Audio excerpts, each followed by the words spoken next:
Hola, mi nombre es Marta y te doy la bienvenida a mi Story Channel. Hoy te traje un video distinto. Vamos a hacer un ejercicio, tú desde tu casa y yo aquí, un ejercicio de razonamiento, de lógica, pero sobre todo de búsqueda.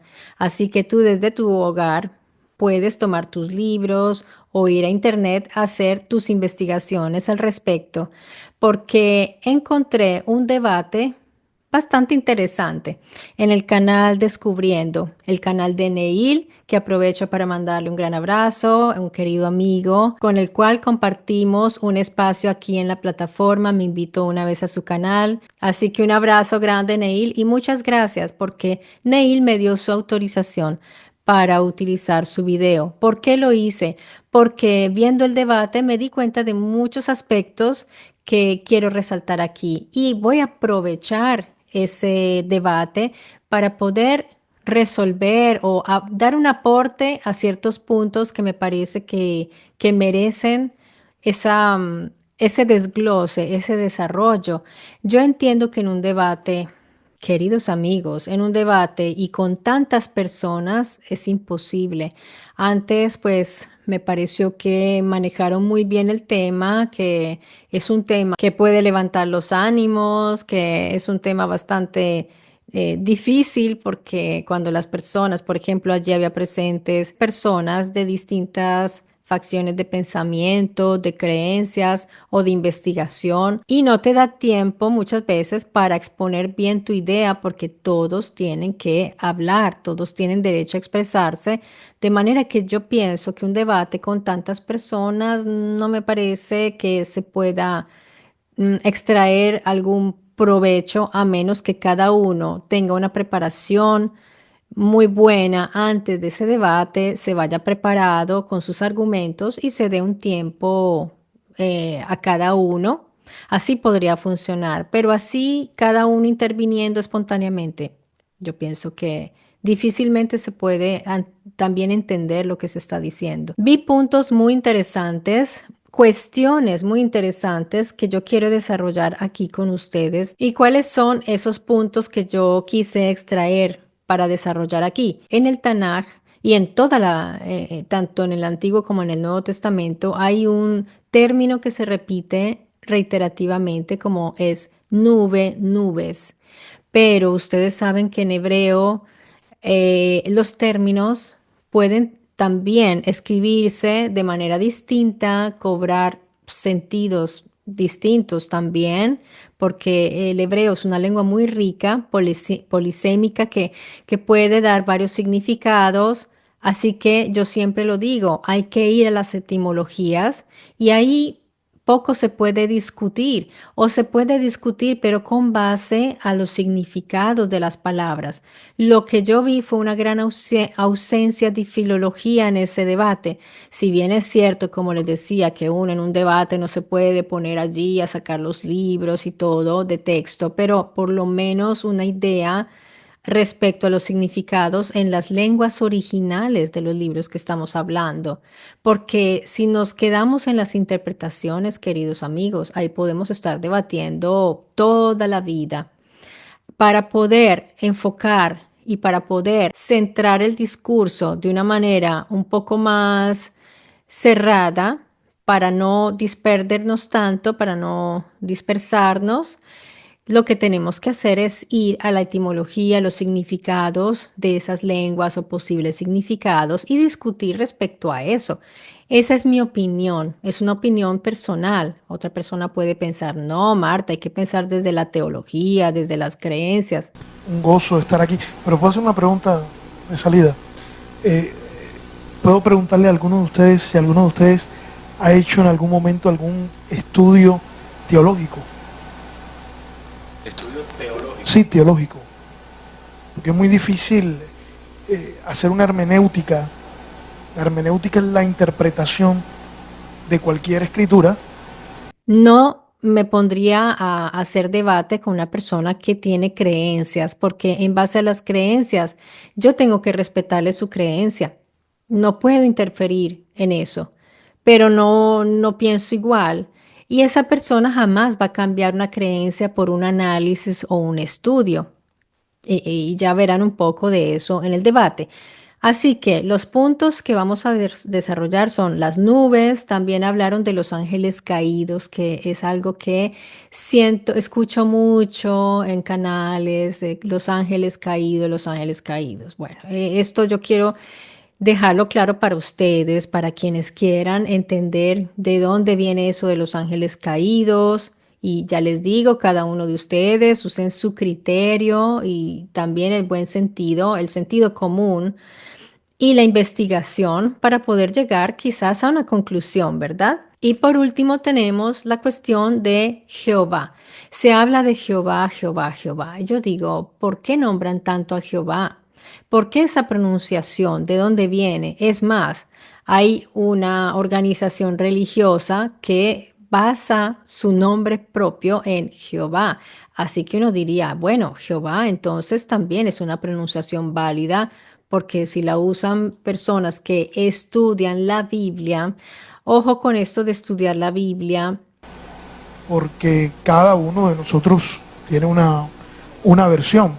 De todas maneras, la mayoría de los sacerdotes, pastores o ministros hemos tenido un estudio previo de la escritura y con base a ese estudio previo hacemos una hermenéutica, una sana hermenéutica de esa interpretación.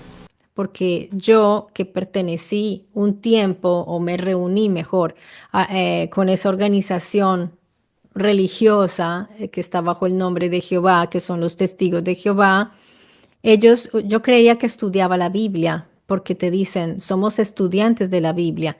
Y una de las personas del debate insistía mucho en eso, pero ustedes estudian la Biblia. Bien, cuando dice ustedes estudian la Biblia, ¿qué se está refiriendo? Porque si lo estudian como los testigos de Jehová o como los evangélicos, ¿qué estudio es ese?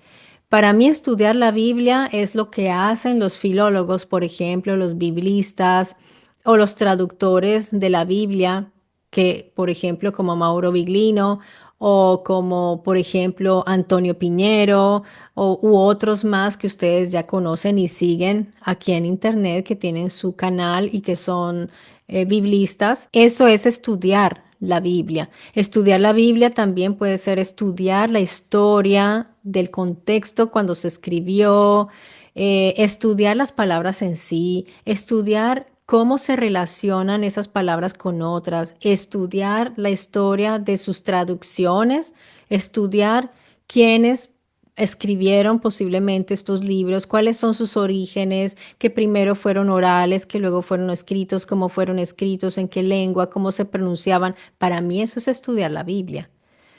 Para mí no es estudiar la Biblia que no es para mí. Tomarla y decir, bueno, queridos hermanos, hoy vamos a hablar acerca de este capítulo con sus versículos. ¿Qué significa esto? ¿Qué quería Dios de nosotros? ¿Qué pide Él de nosotros? ¿Cómo debemos nosotros? Eso para mí no es el estudio de la Biblia. Eso es teología o religión, un estudio religioso, tal vez, porque no lo llamaría análisis. Es pura y dura teología. Son realmente maneras de conformar una iglesia, de mantener la unidad entre sus hermanos, de mantener sus dogmas y creencias, extraído de un libro que quizás, digo yo quizás, ¿no? Pero yo estoy segura de que no tenía tal intención. En ese libro no había la intención de crear religiones. Yo no veo eso por ninguna parte. Y cada vez que hablan estas personas de la Biblia, cuando hablan de Dios todo el tiempo, también yo digo, pero es que no te has enterado, entonces no has estudiado la Biblia, querido. Porque si tú sigues hablando de Dios, cuando hablas de la Biblia, ya estás mal. ¿De qué parte de la Biblia? De lo que llamamos Biblia incorrectamente, porque cuando la gente habla de la Biblia se refiere a los escritos hebreo-arameos o a los escritos griegos, o a esa unión forzosa que yo no veo con buenos ojos, esa unión de los escritos hebreo-arameos y griegos, que son dos, llamémoslo dos, por reducir, dos tradiciones tan distintas, tan distantes, en tiempo también cronológico, en ideologías, en pensamiento. Yo lo veo como un híbrido terrible como un Frankenstein. Por eso cuando yo les hablo, yo les especifico de qué estoy hablando, del Tanaj, porque la Torá es ya la Torá, la interpretación. Yo les hablo del Tanaj porque son los libros que reúne todo lo que suelen llamar Antiguo Testamento. Miren que las palabras condicionan tanto. Y perdón que me extienda, esto no es una introducción. Esto es parte del video para aquellos que me dicen, ¿qué introducción tan larga? Todo lo que yo hablo en mis videos son parte del video. Y cuando yo digo introducción es porque estoy abriendo el camino para entender, comprender mejor el contenido del video. Es que de verdad que las personas están mal educadas en ese sentido para recibir información, para ir a una conferencia, para ver un video informativo, porque están acostumbrados a los videos de los youtubers que hacen una introducción. No te puede durar más de un minuto porque se cansan. En fin, lo que yo les estoy transmitiendo aquí es parte de la información importante. De manera que estas personas se reunieron allí y yo admiro mucho a Neil, la manera en que manejó el debate. Neil es una persona que comunica muy bien y que me doy cuenta que se sabe mover muy bien. No pierde los estribos, tiene una voz muy bonita, vocaliza bien. O sea, Neil puede enseñar, es una persona que tiene esa capacidad de transmitir y por eso lo quieren tanto en su canal. Tienen toda la razón, es una persona muy, muy tranquila, transmite tranquilidad. Había un personaje en particular entre estas personas, no quiero faltarle respeto a nadie, ni quiero reírme de nadie, no, yo me río porque yo soy una persona un poco jocosa a veces, pero había una persona, un señor, creo que era el pastor, que pues se concentró mucho en Neil y le decía, pero dime, pero en tus estudios de investigación, tú no sabes de teología, tú no hablas de teología, tú estás afirmando las cosas, le decía. Y luego le decía, ¿dónde está la nube? Dime dónde está esa nube. Le insistía con la nube y la nube. Ahora nos vamos entonces a concentrar en esa nube que el Señor tanto que hablaba de la hermenéutica, le gusta mucho ese término hermenéutica. Vamos a darle un poco de filología y un poco de etimología al señor pastor, que me encantaría que viera este video, porque él insistió mucho sobre la nube, pero seguramente con los tiempos que manejaron en ese debate y el ambiente no era propicio para poderle explicar. Así que Neil hizo lo mejor que pudo y me pareció muy bonito que Neil trajo a colación a Mauro Viglino y le dijo, ¿quién es Mauro Viglino? O sea, que ese señor de investigación cero. Entonces, queridos amigos, noté esto también que la filología en ese debate brilló por su ausencia y ahí es justamente donde las interpretaciones pues ya empiezan a hervir, empiezan a entrar en ebullición y se vuelven puntos de vista personales de cada persona. Pero ojo, porque en hebreo, que estamos hablando ahora del Tanaj, en hebreo las palabras traducidas como nube no siempre significan lo que nosotros pensamos hoy día como nube, vapor, neblina. Les voy a dar ejemplos concretos. Por ejemplo, Anán, que es el término que se traduce como nube, se puede referir a algo porque recordemos que esa cultura es muy antigua, estamos hablando de hace 3000 años, cuando estaban allí el pueblo hebreo, y ese término Anán puede referirse a algo que cubre, algo que oculta o proyecta sombra. Bien. Si todas esas propiedades las tiene una nube, puede tener también esas propiedades otra cosa. Y la podemos llamar nube porque tiene estas propiedades y no sabemos cómo denominar esa cosa, por ahora llamémoslo así. Le decimos nube. ¿Por qué? Porque cubre, oculta o proyecta sombra. Incluso puede tratarse de algo denso también. Vamos a ver todo esto en detalle. En Éxodo o en Ezequiel, esta nube se mueve, guía, desciende y se posa. No son características normales o propias de una nube meteorológica, que es en lo que ellos piensan. El texto describe movimientos inteligentes. Aparte de estos movimientos que se ven muy programados, tiene luz también dentro. Dentro de esta nube hay luz. Entonces, váyanme siguiendo con calma, sin prejuicios. Ezequiel habla de fuego, de metal brillante, de ruedas en sus libros y no de vapor. Y aprovecho este instante para avisarles que el próximo video voy a profundizar esto, pero basándome en un libro de un ingeniero que trabajó para la NASA. O sea que si un ingeniero de la NASA se fijó en el libro de Ezequiel, no es por cualquier cosa. Entonces no se preocupen que esto lo vamos a profundizar en el próximo video. El término kabod, mal traducido, ojo con las traducciones como gloria, se asocia a un objeto pesado, visible, con ruido y alas también, y voz de muchas aguas. Según el texto donde lo encontramos, este kabod tiene varias propiedades, pero kabod en sí es algo pesado. Entonces, vamos viendo esto. En Éxodo 40, 34 al 38, se habla de una nube y el kabod. Ojo con este texto. El texto dice, entonces voy a dejar el término tal cual sin traducir. Cuando dice nube es Anán. Entonces la Anán cubrió la tienda del encuentro y el kabod de Yahvé, no voy a decir gloria porque es el kabod, es la palabra original, llenó el santuario. Ojo, entonces la Anán cubrió la tienda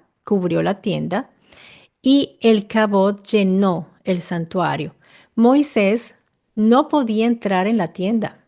Si estamos hablando de algo espiritual, ¿por qué no podía entrar en esa tienda del encuentro? Pues porque esta famosa Anán estaba sobre ella, sobre la tienda. El kabod estaba dentro y llenaba el lugar, el kabod de Yahvé. O sea que este kabod llena espacios, este kabod ocupa espacios. También es algo que Yahvé puede tener o no tener, no siempre está con él. Recordemos siempre este episodio de Moisés en el Sinaí cuando le pide ver el Cabot y Yahvé le dice, ven mañana. Entonces, todo esto indica que este Cabot no es algo inherente como la gloria, porque la gloria debería estar siempre donde estás tú. Si es algo como lo que nosotros interpretamos, como algo, un poder que sale de ti, una gloria, un esplendor, pero en el sentido espiritual debería estar siempre conmigo. Entonces, abro comillas aquí de Segunda de Crónicas, dice, cuando los sacerdotes salieron del santuario, la nube, es decir, la Anán, llenó la casa de Yahvé. Los sacerdotes no pudieron permanecer para ministrar porque el Kabod había llenado la casa. Entonces, ¿qué estamos viendo aquí? Vemos un Kabod y una nube o una Anán. Vamos a darnos cuenta que estos dos elementos juegan un papel cada uno particular. Y ya les voy a decir cuál es mi impresión, porque no quiere decir que sea la verdad absoluta, pero yo me estoy dando cuenta de algo particular respecto a esta nube, llamada nube. Pero continuemos todavía en Ezequiel 10, 18 al 19 dice, el Cabot de Yahvé se apartó del umbral de la casa y se detuvo sobre los querubines. Vean qué distinto se siente este texto cuando se le dice el nombre original, Cabot, y no la gloria. Y los querubines alzaron sus alas y se elevaron de la tierra y se detuvieron a la entrada de la puerta oriental de la casa de Yahvé. Y el Cabot de Yahvé estaba sobre ellos. Dígame esto qué es. Estos son objetos claramente que se mueven, que ocupan espacio. Este Cabot se posa, se alza, viaja. Veamos Ezequiel 43, 4 al 5. El Cabot de Yahvé entró en el templo por la puerta que da al oriente, entonces me levantó el ruaj, y aquí digo yo una cosa muy importante, es conocer los términos en la lengua original, porque nosotros nos vemos un poco fuera de contexto, por decirlo de una manera gentil, cuando nos ponemos a hacer debates y no sabemos cómo se dice originalmente un término y los significados que este término tiene, pero nosotros ya le tenemos el nombre en español y estamos convencidos de que eso es el espíritu. ¿Pero por qué? Ya vimos cuál es el proceso de traducción de estos textos, ya sabemos cuáles son las no certezas de estas traducciones, así que es bueno informarse. Y el pastor les decía a todos, infórmense, pero yo diría que él debería informarse más, porque el término ruaj, miren lo que dice aquí, el ruaj me levantó y me llevó al atrio interior. Y he aquí que el cabot de Yahvé llenaba el templo. Nuevamente este cabot ocupa un espacio físico. El ruaj te lleva, te transporta y el cabot estaba ahí parqueado.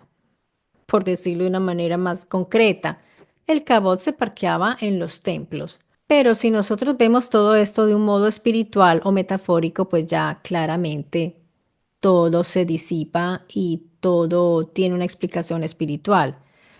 El cabot de Yahvé no era una energía difusa, amigos, sino algo que se posaba, se movía, llenaba espacios físicos, como les dije.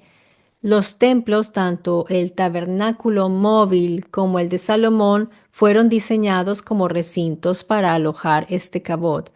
Ahora recordemos que también el cabot no es solamente vehículo, también pueden ser objetos, los llamados objetos sagrados. Yo esto lo descubrí en mis investigaciones individuales. Esto no lo he leído en ninguno de los libros que estoy leyendo, nadie lo ha dicho así, pero me di cuenta porque hay unos estudios de especialistas donde ellos han notado que también los elementos que pueden expedir un cierto brillo pueden ser también llamados así, kabod. Entonces, son objetos, pero por el contexto sabemos que no son transportes, sino que son los objetos, son cabot. Así que veamos que todo esto es dinámico. Uno no se puede centrar en que no, cabot era la nave solamente. No, también hay otros objetos cabot y otro tipo de elementos y descripciones. Así que pues es algo muy dinámico esto de los significados en hebreo. Lo mismo sucede con el ruaj. No siempre es un vehículo. A veces puede ser la respiración, puede ser el viento en movimiento o el mismo viento en movimiento en consecuencia de cuando se mueve el cabot, por ejemplo. Incluso Ezequiel ve salir, elevarse, regresar este cabot como si se tratara de un vehículo con una base. Y esto de requerir una base donde parquear el cabot no es algo nuevo en los textos, porque encontramos también en otros libros cuando se habla, yo les he hablado del efod, ese objeto que era esférico, donde había unas mujeres que lo piloteaban, ese efod donde se iba a parquear, le tenían una base, un lugar donde posarlo. Y cuando nosotros vemos ciertos templos enormes como el de Baalbek, con esa base tan maciza, tan grande, que resiste peso, impresionante, ¿para qué usar esos famosos trilitón tan impresionantes? ¿Para resistir qué cosa? ¿O era para los humanos con sus pisaditas que entraban al templo? ¿O solo por impresionar? Pero nadie sabe cómo hicieron y cómo pusieron esas piedras allí y para qué. Entonces, eso hace pensar mucho. Quizás para parquear un Shem, porque volvemos al Shem también, a ese vehículo. ¿Dónde ponemos el Shem? Son objetos, claramente. Para mí es claro, para otras personas todavía no. Y son visibles porque Ezequiel lo ve salir, elevarse, regresar, ir y venir. Recuerden que en un video analicé las raíces de kabod, kabodot, y su relación con el peso, la densidad y la presencia material. Así que ustedes pueden complementar porque en mi Story Channel ya tienen material para complementar toda esta información. Pero ya vemos que no hemos hablado en todo el tiempo de una gloria espiritual, sino de una presencia tangible, pero luminosa, que interactúa con su entorno. Respecto a la nube, continuamos aquí en Éxodo 19:9, donde dice que Yahvé desciende en la nube sobre el Sinaí. Está descendiendo en una nube, o sea, en una Anán. Y dijo Yahvé a Moisés, he aquí, yo vendré a ti en una densa Anán, una densa nube, o sea, una B-A-G Anán, para que el pueblo oiga cuando yo hable contigo. Claramente lo está usando como transporte. Aquí hay una acción, el verbo bo, que es venir y es físico. Y Yahvé llega en la nube, no como nube, porque solo con cambiar un poquito el término como una nube, llegó como una nube. No, él llegó en su nube. Describe esto entonces un descenso controlado, una maniobra sobre el monte Sinaí a la vista de todos. Todos lo veían. Y aquí tenemos esa primera manifestación de una Anán usada como medio de transporte o descenso para Yahvé. Lo vemos en Éxodo 24, 15, 18, cuando el Cabot se posa sobre el monte dentro de esa nube. Ahora vamos a ver por qué el Cabot y la nube, cómo interactúan. El Cabot de Yahvé se posó sobre el monte Sinaí y la nube lo cubrió por 6 días. Y a los ojos de los hijos de Israel, el aspecto del Cabot era como fuego devorador. Así que estamos hablando de un Cabot, un objeto volador, denso, pesado. Quién sabe en qué material, porque no sabemos qué material usaban en aquella época y cuál usan hoy, envuelto en una especie de camuflaje, porque para mí esa nube o anán era el camuflaje. Puede ser. Hay varias posibilidades. En algunos momentos lo envuelve, lo cubre. Siempre está esa nan cubriendo el cabot. Lo envuelve, lo cubre porque lo camufla. Y lo que ellos ven es la nube, la anán. No ven el cabot que está dentro de esa nube. Entonces sube, baja, se posa. A veces ven solo el cabot, a veces ven el cabot cubierto por esa llamada nube que es la Anán. Se ve que se puede ver a través de esa nube las luces que produce el cabot. Entonces yo diría que es como una especie de camuflaje y miren que a veces se han avistado unas nubes muy raras en el cielo con unas formas muy sugerentes y la gente dice, quizás están allí, quizás están camuflando detrás, pero no está dicho. Cuando vemos estas descripciones no podemos saber a qué se refieren exactamente porque lo que ellos llaman nube era una nube o era qué cosa. Era un elemento denso, era un elemento de camuflaje de qué tipo, no, no podemos saber, pero lo relacionaban con la nube, quizás se parecía a las nubes, puede ser, y por eso lo describían así. Ahora, el pastor, un poco de manera burlona, habló de Goku y su nube. Distorsionados. Y yo desde el principio me quedé calladito, sentado. Me hablaron de nubes voladoras que no me pudieron sustentar. Patada voladora. No, nube Si no, voladora. no deja que te No, digan los no, versículos. Espérate. No, escúchame. No dejas. No, es que no voy Ah, no, tengo a. que Escúchame. cogerla acá. No te voy a permitir una pregunta hasta que tú me sustentes la nube voladora que me Y digas. yo te voy a hacer una pregunta. Porque te dije de que era acuerdo. Goku y te sigo sosteniendo que era Goku. ¿Quién? Que viste Dragon Ball y viniste aquí a decirme la nube voladora. Porque bíblicamente esa nube voladora no está. Tiene- no entonces, está. ¿qué era la columna No de, está. qué era la ¿Dónde columna está de la nube? imagen ¿Qué de era? Goku? Exacto, eres pastor, voy a leer. La nube de Goku. Recuerdan a Dragon Ball Z, ¿quién no se acuerda de Dragon Ball Z? A mí me encantaba ver Dragon Ball Z y yo no me reiría tanto, porque en realidad ese referimiento fue interesante. Yo lo hubiera aprovechado si hubiera estado presente, porque resulta que en realidad Goku es un personaje de animación japonesa. Recordemos que la cultura japonesa no nació ayer. Ellos tienen una tradición antigua como los hebreos, como otros pueblos, también tuvieron a sus luminosos.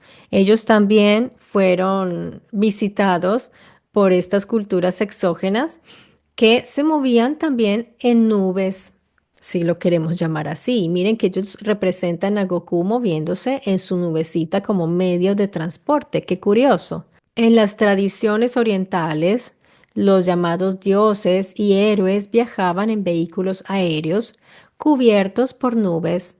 No es una casualidad. Usaban ese camuflaje que parecían nubes, porque efectivamente no creo que lo fueran, pero parecían y por eso ustedes ven esas figuraciones muy, muy artísticas también de la India o de China o de Japón cuando ven estos seres, estos individuos sobre nubes o envueltos en nubes. Esto quiere decir algo y no es una banalidad como pretende el Señor, que pretendía reírse. En realidad es muy interesante lo que él dijo y me encanta que lo haya traído a colación, porque es un ejemplo de cómo estas narraciones se van volviendo unas tradiciones después y pueden ser caricaturizadas claramente y pueden ser también llevadas al cine, yo lo he dicho, en el cine hay muchas claves de lectura que nos pasan así como camufladitas, pero que tienen sus bases en la historia, en esa historia no contada y que no conoce el pastor, claramente. Por ejemplo, los vimanas que mencionó Neil en el debate. Los vimanas están en los textos védicos y eran medios de transporte, han sido analizados y incluido el ingeniero del cual les hablaré en el próximo video. Ellos, los ingenieros, se han interesado mucho en esos objetos porque afortunadamente hay ingenieros que no se ríen, sino que dicen, aquí hay ciencia, aquí hay tecnología. Y en muchos libros antiguos, como bien lo mencionó Neil, hay historias de individuos que eran, por ejemplo, los pilotos, que sabían manejar estas naves llamadas Vimana, tenían un control de estas naves y también hablan de otro tipo de controles, por ejemplo, mentales, visuales o de voz como hoy día ya lo podemos hacer, porque hoy día ya hay tecnología que tú puedes manejar un objeto con el cerebro si te conectas a ese dispositivo, ya se está explorando todo eso para llegar a eso, para llegar a lo que ya hubo aquí, porque nosotros en ese tiempo el humano no entendía. Y mucha tecnología que hoy desarrollamos nosotros es tecnología copiada, pero eso no nos lo van a decir abiertamente. En las escrituras hebroarameas, entonces, Yahvé asciende y desciende en esta Anán y su Kabod, esa llamada gloria, que en realidad es un objeto luminoso, pesado, que se posa, se eleva, se traslada sobre montes y templos. El pastor no ha leído esos textos, quizás con una mentalidad más abierta, y no lo ve. Entonces él dice, pero ¿dónde está? ¿Pero dónde está? Está en todas partes. Desafortunadamente él no se ha dado cuenta. En los textos sumerios, los Anuna también se desplazaban en recintos de fuego y viento. Recordemos que los textos más antiguos que tenemos nos vienen desde los sumerios, luego los acadios, los babilonios, así que vamos a ver qué decían ellos también. Los Anunnaki también se desplazaban entonces en objetos de los cuales describen como con fuego y viento, el ruaj y el kabod, que en el lenguaje primitivo se describieron como torbellinos o brillos celestes, dingir. De modo que si hoy una caricatura muestra a un héroe que viaja sobre una nube, no es algo ridículo o para reírse. En realidad está hablando de un tema ancestral, no es banal, que aparece desde Mesopotamia y pasa por la Biblia y luego la India. Los seres superiores se desplazaban en estos objetos ocultados entre nubes, luz y fuego. Entonces, la historia de Goku no es para reírse, simplemente es un rezago de esa historia ancestral que queda, esa memoria cultural en Japón que lo trajeron a colación de una manera muy bonita, como era Goku sobre su nube. Y esto lo único que demuestra es que en realidad, efectivamente, los llamados dioses se movían sobre esas nubes. Desde esas nubes hablaban, en esas nubes se transportaban. Entonces lo que vemos es que lo que cambia es el lenguaje y luego se transforma en cosas, pero lo que se mantiene son las narraciones humanas respecto a esos encuentros que hubo en el pasado. Ahora pasemos al punto de los ángeles, los llamados ángeles caídos. Algunos de ellos seguramente creen en ángeles espirituales de las personas que estaban en ese grupo, pero otros hablaban acerca de unas entidades físicas. Para ellos eran entidades corpóreas. Caídos en la Biblia no es lo mismo que demonios, porque ángeles caídos cayeron con cuerpo, los ángeles tienen cuerpo, pero los demonios no tienen cuerpo, eso está claro. Es más, la palabra ángel caído y demonio siempre es diferente. Muchas veces nosotros por estar en el matute de enrollar todo, creemos que una cosa es otra. No, una cosa es ángel, otra es querubín, otra es serafín, otra es Dios, otra es Jesús, otra es Babilonia, otra es Iglesia Católica, y en este caso una cosa es ángel caído y otra es demonio. Nunca la Biblia dice que un ángel demonio, como dice Ismael, en ese punto estamos de acuerdo, ángel caído no puede entrar en un ser humano, pero el demonio sí entra en un ser humano y los demonios pueden salir de un ser humano porque son espíritus. En cambio los ángeles, aunque son espíritus también, tienen cuerpo, porque como tuvieron cuerpo, en Génesis 6, embarazaron a las hijas de los hombres y produjeron gigantes. Correcto. ¿Hay algún otro versículo? Eso está muy claro.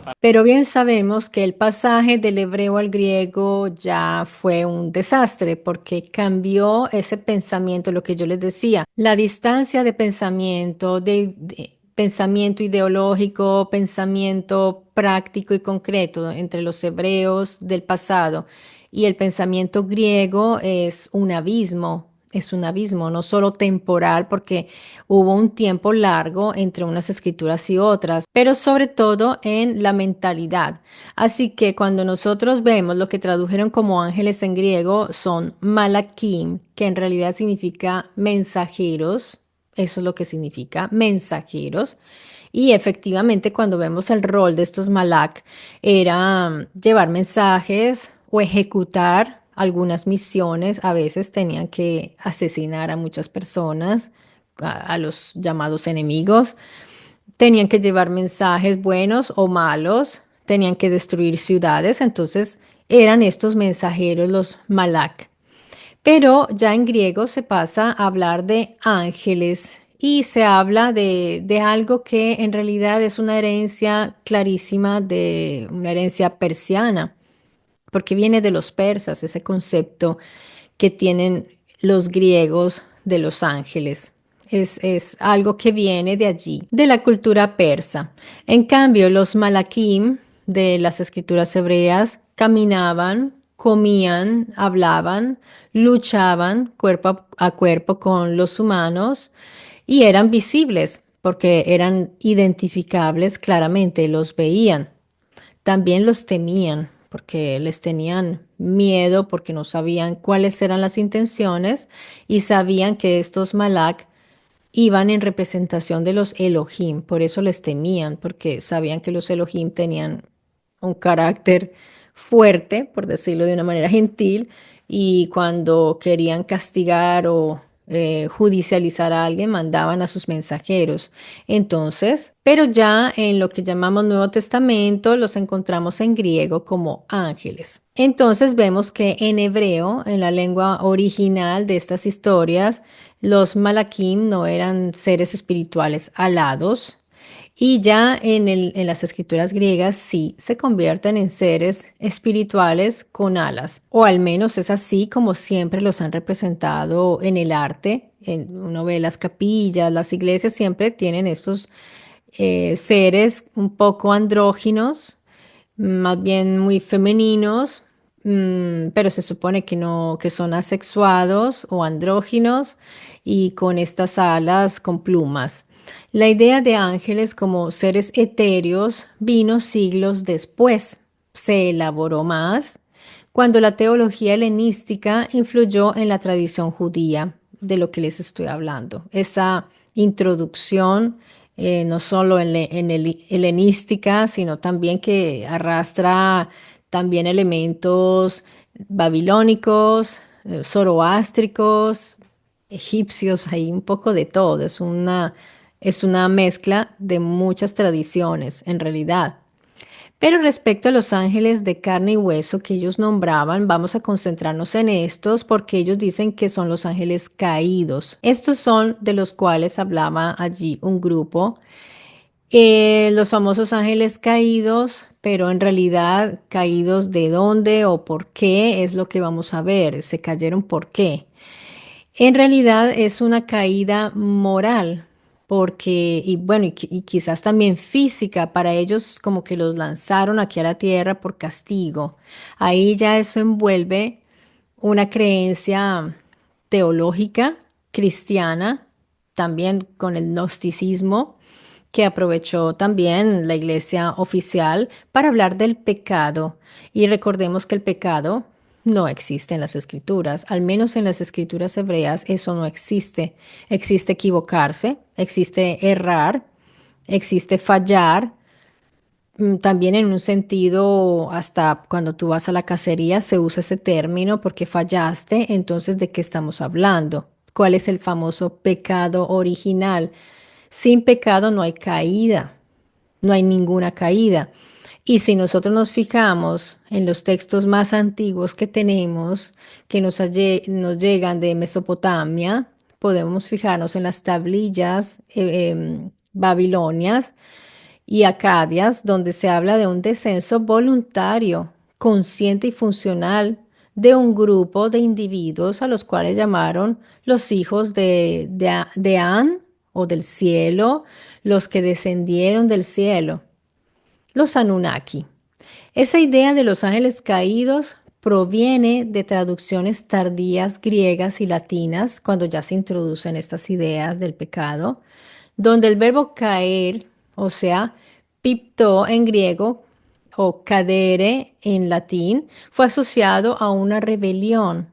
Pero en los textos más antiguos, en hebreo y arameo, y hasta en acadio y babilonio, no van a encontrar esto. Los términos que se usan no implican caer, sino descender voluntariamente. Esa es la terminología original. Por eso les digo que es inútil ponerse a debatir sin tener en cuenta esto, porque vamos a ver en hebreo cómo se dice caer. Es nafal, nafal, que significa caer, que también es descender o depositarse. Pero su forma sustantiva nefilim, que es la que encontramos en la Biblia, no significa necesariamente caídos, y vamos a ver esto muy bien, sino los que descendieron o los que fueron depositados, instalados, según el contexto. Hay que ver el contexto. Había nefilim en la tierra en aquellos días, cuando los hijos de los Elohim se unieron a las hijas de los hombres. Aquí ya vemos que son físicos, como bien lo decía una de las personas que estaba en el debate, lo dijo muy bien, eran físicos, pero ángeles.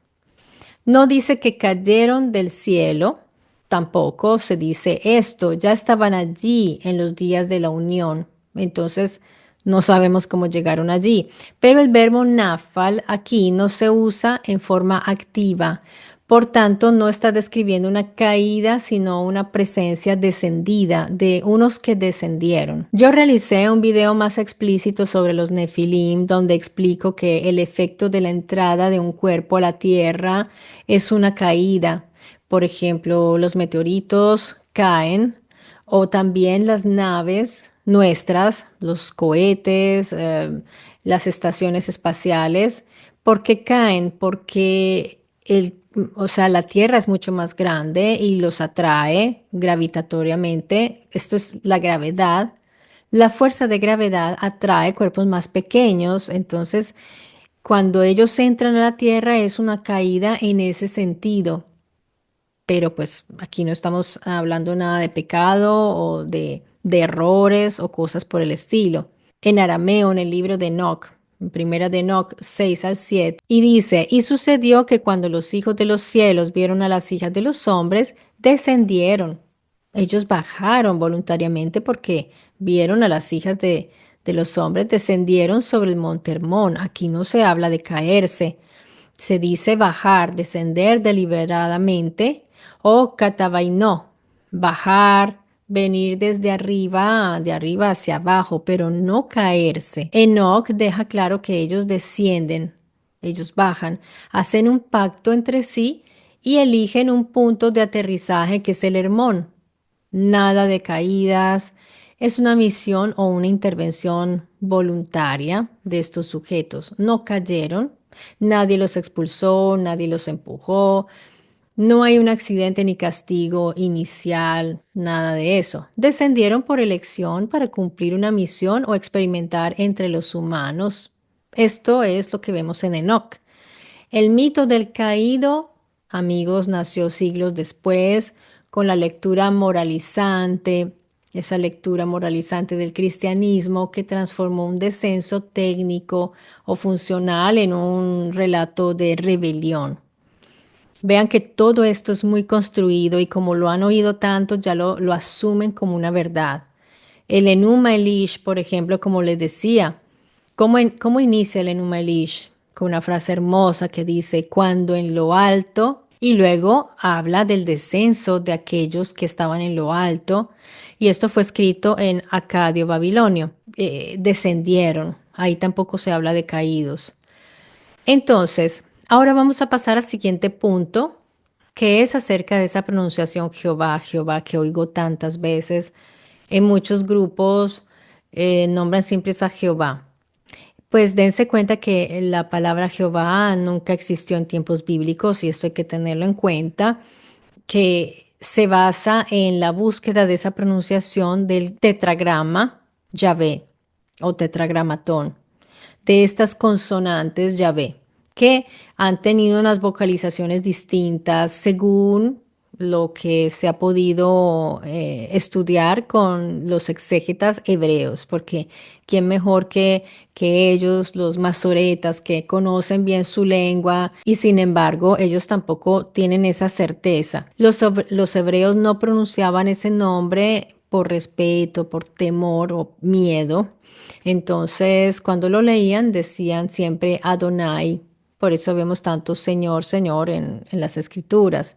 Pero siglos después, los masoretas, que son los rabinos que añadieron las vocales para darle sonido a estas consonantes, pusieron las vocales de Adonai sobre las consonantes de Yahvé, pero como recordatorio para leer Adonai en vez de el nombre o el término original. No es que Yahvé se pronuncie como Adonai, pero algunos copistas cristianos medievales no entendieron esa señal, esa guía que el Adonai sobre el tetragrama abajo de Yahvé era solamente para que dijeran Adonai y no pronunciaran lo que estaba allí como tetragrama. Estos copistas cristianos medievales lo leyeron, las letras mezcladas literalmente, sí, Jehová y hoy Jehová. Esa combinación apareció por primera vez en el siglo XVI, estamos hablando ya de tiempos tardíos, en manuscritos latinos también y luego en las Biblias de Lutero, entonces encontramos ese Jehová. Entonces Jehová es una construcción artificial, una lectura errónea del tetragrama.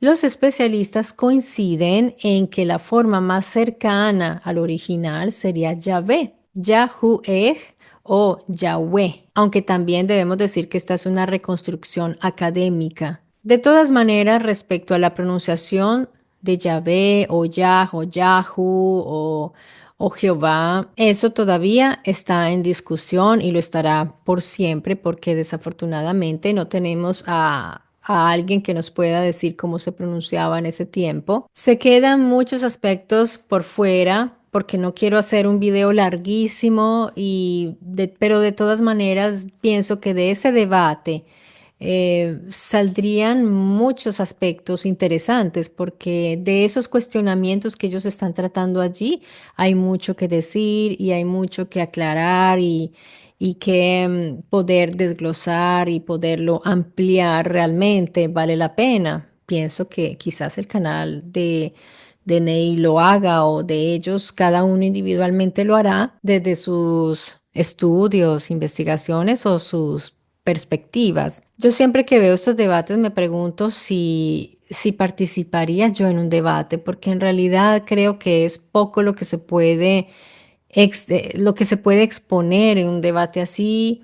Entran también las emociones personales, las personas se pueden alterar, hay unos que de pronto quieren apropiarse de la palabra e interrumpen y cuando te interrumpen tú puedes perder el hilo del discurso. Es un poco angustioso cuando te dicen tienes 30 segundos. Es algo realmente muy loco, pues desde mi punto de vista, y hay personas que les encantan los debates porque es como un entrenamiento, también, ¿por qué no decirlo? Es un reto personal eh, para mejorar, para asegurarte, y muchos lo buscan precisamente para asegurarse a sí mismos sus creencias o poderlas impartir a otros para que otros puedan también creer en lo que ellos creen. Es algo, es un mecanismo que se ve bastante aquí en YouTube y que yo cuando lo observo al inicio, pues sí, no les niego que me reí un poquito de algunas situaciones. Es simpático, no digo que me reí en burlas, sino que fueron muy simpáticos todos y fue hasta bonito porque no hubo ofensas, se respetaron, hubo sentido del humor, que es algo que, por ejemplo, en ciertos debates yo no encuentro. Esos debates académicos a veces salen sus chascarrillos, como decimos en Colombia, coloquialmente salen algunas palabras, algunas frases graciosas, pero en ámbitos académicos, pues es muy distinto. Aquí hay más folclore, somos nosotros, somos colombianos, sangre colombiana, entonces, pero es interesante analizar esa dinámica, como cada uno. También me gusta leer mucho los comportamientos y el lenguaje no verbal de las personas, pero eso es algo mío personal que siempre hago cuando veo esta serie de debates donde, y sobre todo donde hay tantas personas, pues, mejor dicho, hay mucho que extraer de allí respecto a lo humano y a lo que los humanos percibimos como lo divino, porque yo entiendo que el rol del pastor era como de organizar ese caos que él ve como gente que está causando caos y que puede hacer perder a las ovejas, tal vez pensará de su camino, tiene ese temor genuino, porque cuando uno es religioso tiene un temor genuino de que las personas puedan tropezar por culpa de alguien que pone dudas o pone pensamientos que no, bajo el punto de vista religioso, no son los correctos. Entonces él estaba ahí como para corregirlos a todos, pero a veces se desesperaba, a veces también se reía. En fin, amigos, yo disfruté mucho ese debate que vi y espero que ustedes hayan sacado provecho de esta información. Me pueden dejar cualquier inquietud escrita en los comentarios, preguntas también. Como les digo, no abarqué todo porque sería larguísimo el video, pero si quieren podemos desarrollar más puntos si les quedaron inquietudes y dudas porque no desarrollé todo. Porque por ejemplo se quedó por fuera este tema de Jesús y las nuevas leyes y Jesús trajo un nuevo mandamiento. Sí, hay otros aspectos que no pude abarcar en este video. Pero bueno, me dirán ustedes si quieren que continúe desarrollándolo o seguimos avanzando con otros temas.